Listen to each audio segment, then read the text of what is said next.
let's go ahead. We're going to check out Audrey's shop next.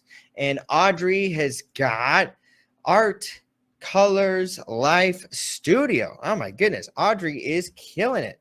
You're very welcome, Jenny. Let's look at Audrey's shop here. I like this. I've not seen the banner where it looks like this. Art Colors Life Studio is a star seller. She's got smooth shipping, speedy replies, and rave reviews. So that's how you get the star seller badge. You got to have fast shipping with tracking. And you've got to have speedy replies. You got to reply to people, I think, in less than 24 hours and get good reviews on most of your reviews. 95% or better need to be, 5-star reviews. And I will say that does look nice. I like that it's got that the little bar, and it made it call out a little bit better. So really good. Let's check it out, Audrey. What is Audrey selling? Another thing over here. 136 products, guys. The more products you have, you should think of every product as a little salesperson that's going out there to sell your shop, sell products out of your shop. So the more products that you have, the more salespeople you have working for you. And I will say, once you kind of get to that 100 products mark, you'll usually kind of see a snowball effect start to pick up, and you'll start to build a little bit more momentum. So for all of you guys that got less than 100 products, keep putting listings out there, keep publishing new products, and try to get yourself to 100 products in your shop. Let's check out this one here. We've got a garden party yard sign, and then garden party yard flag. So very short and simple. On this one, Audrey, a couple of things I'd recommend is, one, I would recommend a dimensions photo. So nowhere on this listing does it tell me how big this thing is. So I think in your description, you should tell me, this is 13 inches by 8 inches or something like that. And then you could also do a photo, a measurements photo. I'll give you an example of what that could look like. On all of my listings, we've got a dimensions photo. So you can see right here, this product is 97 inches wide. When you lay it all out, the tree is about 40 inches wide and it's 80 inches tall. So I think you could do the same thing on this one, put a little ruler next to it and give us an idea of how big this product is. But this is a really pretty product. And then I would also add those descriptions here. So in the description, you should say, the flag has a little loop for you to put it on top of your flagpole. It's made out of cotton and polyester. It's 14 inches by 10 inches. It's machine washable. The washing is important because obviously if this is in the yard, it's going to get dirty and people are going to want to know, can I wash this in the washing machine or is it going to destroy it? How do I wash it? So all of those little details would be good to have. Let's see. Look at my Wildflower one. I just added this one. I have not added anything other than the photo. So let's see. Wildflower one.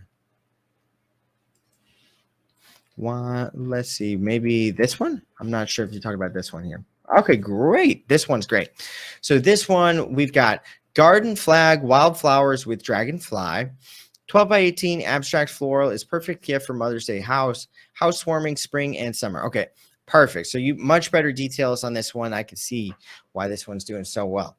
And here we go. We got all the details I was talking about there. Machine wash, gentle cycle, hand dry, little description.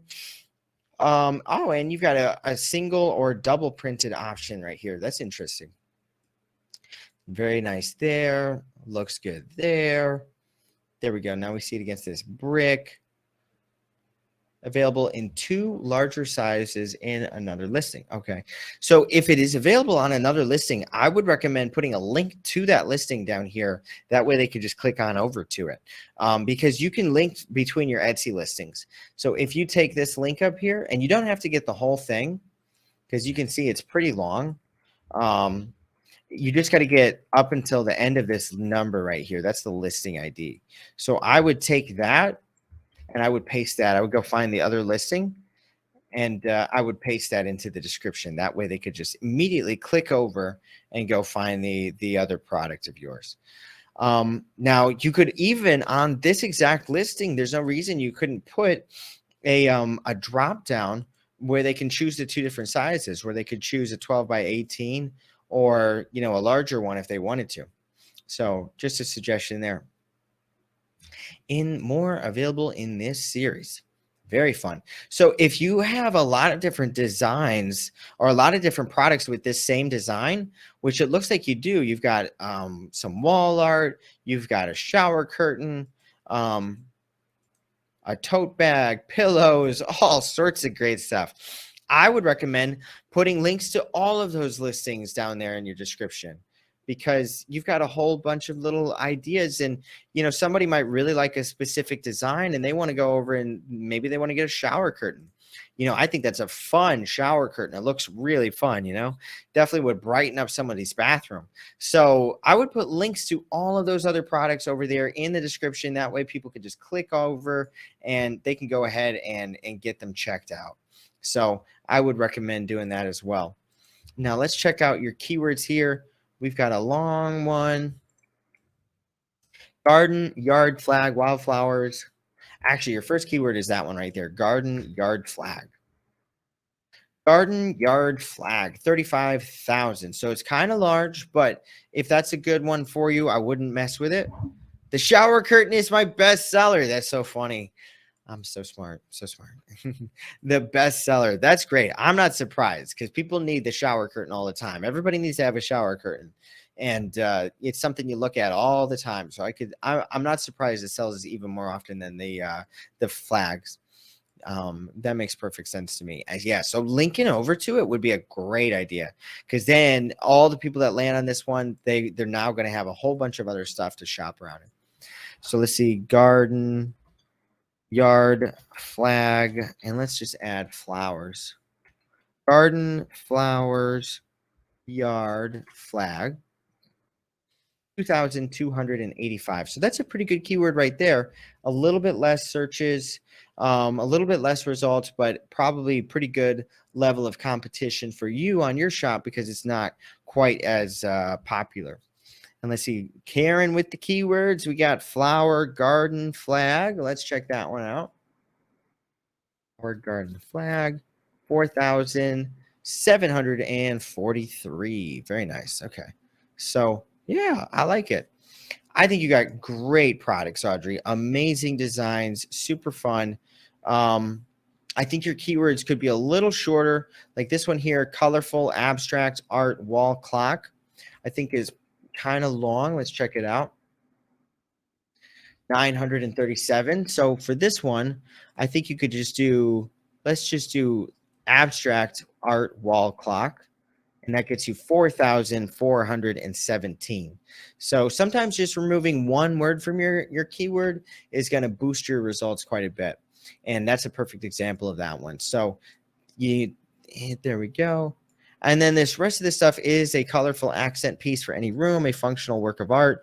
That stuff is a little bit more on the description side and less keyword rich.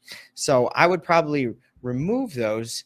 And on this one, I would probably do something like colorful abstract art wall clock. I would do art clock, colorful art clock, abstract art clock, colorful wall clock, different things like that. And I would just make the keywords a little punchier and a little bit more like that.